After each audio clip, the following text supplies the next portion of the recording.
Hello everyone, welcome to Cinema Blind Spots. I'm Chris. I'm William. And today on the show we are watching a film that I've never seen before, amazingly, called Sunset Boulevard. Yes, I love Sunset Boulevard. Billy Wilder is one of my all-time favorite directors, all-time favorite writers. He has done comedy, he's done drama. I don't know if he's ever done action, but he kind of runs the gamut of different... Probably could. Yeah, from 1950, it has the great William Holden in it, it has the great Gloria Swanson in it, it has the great Erich von Stroheim in it, not to mention a number of other cameos like Buster Keaton and Hedda Hopper and Cecil B. DeMille playing themselves. It's a great film. I always heard about it, and I don't know why I never saw it. I've seen, a bunch of other Billy Wilder films, like The Apartment, Some Like It Hot, Double Indemnity, Five Graves to Cairo, and I love them all. I don't know, it just passed me by, so finally decided to check it out, and man, what a movie. Just incredible. I think this is my favorite of his that I've seen so far. It's crazy how much of an indictment on Hollywood it is, even for its time period, but I'm watching it now and I'm like, this is kind of still how Hollywood just treats aging stars. They just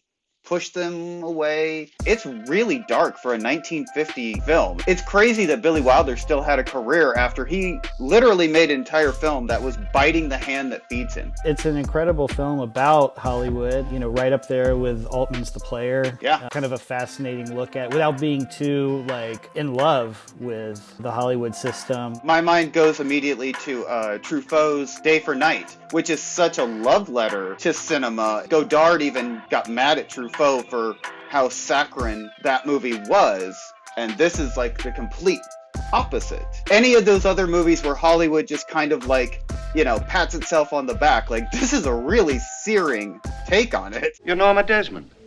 Used to be in silent pictures, used to be big. I am big. It's the pictures that got small. I love Gloria Swanson in this. Her performance reminds me of a great movie villain, even though she's not really a villain. There's a lot of parts of the movie that kind of struck me as a horror film. Oh yeah. There's so many images of her that are just kind of creepy in a way, which I found fascinating. And not only that, just her whole character, William Holden's character, Joe, that whole arrangement that they set up was, in a way, both frightening and also very appealing to me. Yeah, she's not really the villain. If anything, Joe Gillis is the villain. He's taking advantage of Norma Desmond, that is clearly mentally ill. Well, him and Stroheim's character, Max. But at least Max is kind of taking care of her. Yes, he is also taking advantage of her, but he's feeding into her psychosis. Yeah, he's not doing her any favors. He is not. I agree. What happens when she finds out? She never will. And the big reveal, near the latter part of the film, about his history with her. Yeah. I won't spoil it, but that I legit sat up and it was holy shit. Fun fact about the movie is the meta-ness of the movie. When she is showing Joe Gillis the movie in her living room, yeah. And it's of course of her young. The movie that they're showing is Queen Kelly, which is actually directed by Erich von Stroheim. Wasn't it? It was unfinished because she walked Gloria off Swanson set. walked off the set. Yes. The cameras have arrived. They have.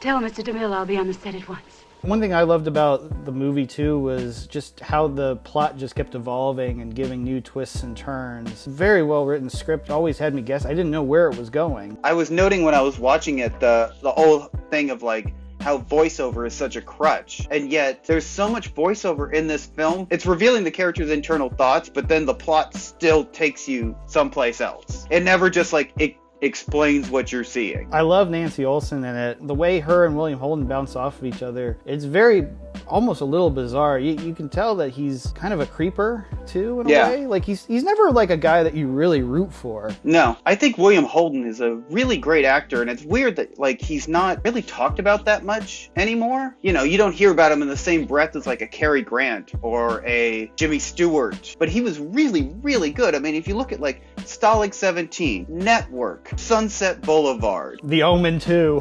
The Omen 2. Tuesday, Damien, Omen 2, a television premiere, starring William Holden. Boy has got to die. I love him in The Omen 2. He's in Bridge on the River Kwai. He did so many great movies, and yet no one really, talks about him. Where are you? What's this all about? Why don't you come out and see for yourself? The address is 10,086 Sunset Boulevard. This was an incredible film. Thanks for recommending it to me. Of course. I'm glad I finally got to check that off my list of movies that I need to see. It's really incredible. It's truly one of those films that earns its status. Thanks again, everybody, for watching, and have a good day out there. Bye, everyone.